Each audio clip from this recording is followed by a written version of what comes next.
Hi everybody, here I am in the shop, and today we are going to create a very simple earring that is fun to make, and we're going to use a tool that you would not think of using when you're making earrings. And it's going to be kind of a surprise. It's definitely not a tool I would have thought I would ever use when making earrings, but you're going to love it. So we're going to get started. We're still going to be using the belt sander today. We're going to be using our mini grinder. We're not going to be using a hammer today, actually, so we are going to put the hammers away, but we are going to be using something extra special. So let's get started. Okay, so the first thing I have done is I have cut all of these little rings that you see here. I've cut them out of this copper pipe right here that I bought at the hardware store. It's a pretty thick pipe, so I've used a Sawzall to cut these rings. I like to make a lot of these earrings all at once, so I've cut a whole bunch of them. I'm just going to do one pair for this video, but after the video's done, I'm going to come back and make a whole bunch of these earrings. So I've cut these to about 1/2 of an inch each, but they tend to vary a little bit depending on if my saw kind of skips around, and then I go back and I pair them up to where they're pretty equal in width, and then I'm going to go back and grab a pair. I've paired them up to where they're pretty equal in width, and now I'm going to take them over to the sander, and I'm going to start smoothing them out. Okay, let's get started. So for the sake of this video, I am going to start with 2 of the thickest rings for my earrings. And what I want to do here is I want to make them pretty smooth around the sides so that they're nice to the touch. And it's easier to do this now than after I go through my next step. And if you notice, I've reinforced my thumb because I completely blew it out on the sanding wheel. And I had mentioned in my previous video that I was looking at some Kevlar gloves online that I thought I'd found a good size for my hands by measuring, and it turns out they are not a good fit. So I'm still looking for a pair of gloves that fit my small hands. So if anybody has any suggestions, please leave me a link in the comments. And don't forget to like and subscribe to the channel while you're here. I really appreciate it. But again, the glove thing is a real issue. I cannot find gloves that are small enough for my hands and that I do not tear up on the belt sander. So really, please give me a suggestion, a link in the comments. I'd appreciate it. Okay, here we go.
Okay, so now that we've knocked all the burrs off and some more material off my well-worn gloves, we're going to head on over to the mini grinder and make them really smooth.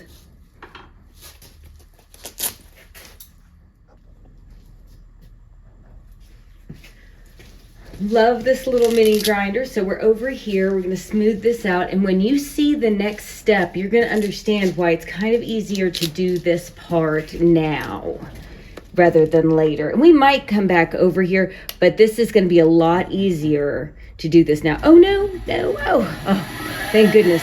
So this thing's been acting up on me, so I'm hoping it doesn't go out.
Okay, yeah, my mini grinder is probably on the way out. I'm really sorry to say.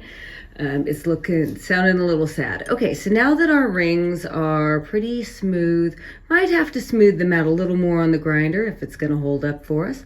But we're gonna go ahead and, for the sake of time, we're gonna head on over to the surprise tool that we have, which is the hydraulic press. We are over at the hydraulic press. Now,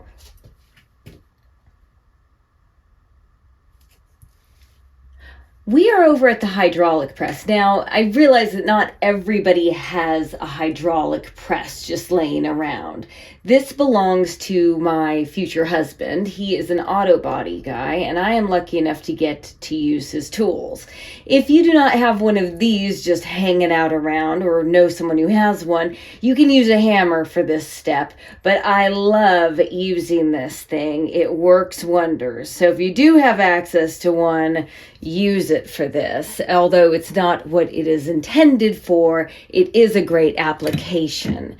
So I love the results it gets, and it makes some really cool earrings.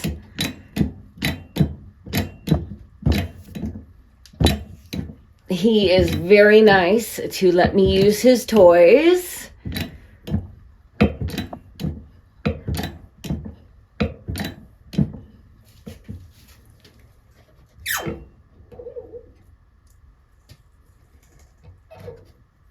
And I don't release it all the way. That way I don't have to pump all over and over and over again. Okay, so what you get is you get a really cool effect here.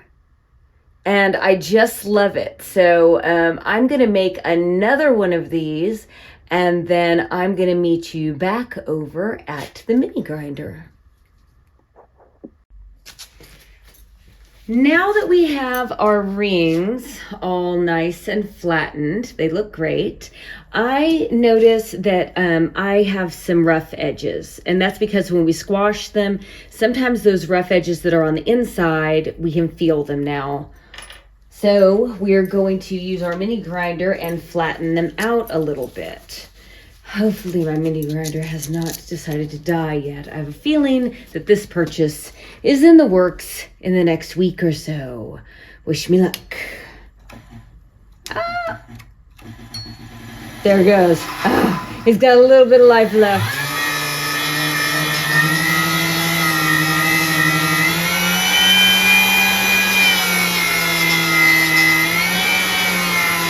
But I can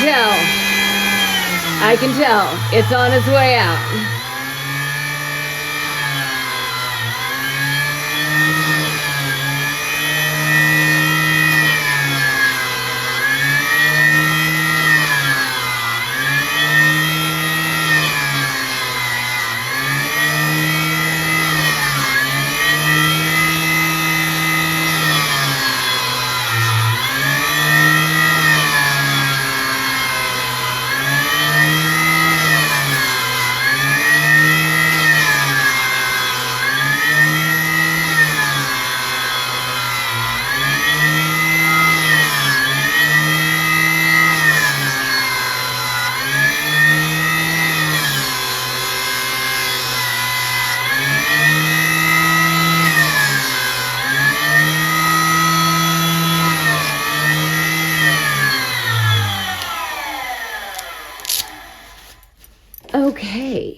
And here we go. We've got them all ready to go. Just like before when we added patina, I'm going to be pretty careful, with fire. I always have my water right next to it, and I'm going to use pliers to grip my metal while I'm doing this. I don't want my metal to be right into the fire. I'm going to hold this away from the flame a little bit because I don't want to scorch the metal.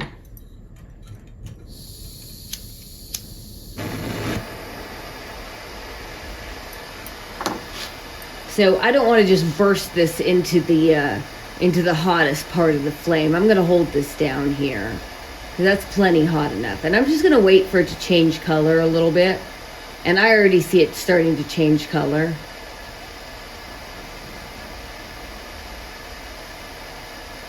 And believe it or not, that is already enough color. And that's plenty. It does not need a whole bunch. You don't have to just dunk this into that flame because you'll burn it up and then it will look very ugly, and you don't want that. And these are pretty thin. By the time you've squashed them and done everything you've done to them at this point in time, these are really light and really thin. Ooh, that's almost too much. Okay. So yeah, be careful because I was talking while I was doing it, I almost went too far with that. It's almost too much. I see it. But for the sake of argument, we'll go ahead and leave that be for the sake of the video, okay? So we're going to go ahead, and believe it or not, we're almost done with these earrings. I'm going to dry these off, meet you over at the anvil, and we're going to turn these into a beautiful pair of earrings. So what I've done to finish off these earrings is I have added some copper jump rings and some sterling silver wires. I really like sterling silver wires. Again, I am allergic to everything that goes in my ears except for sterling silver and gold.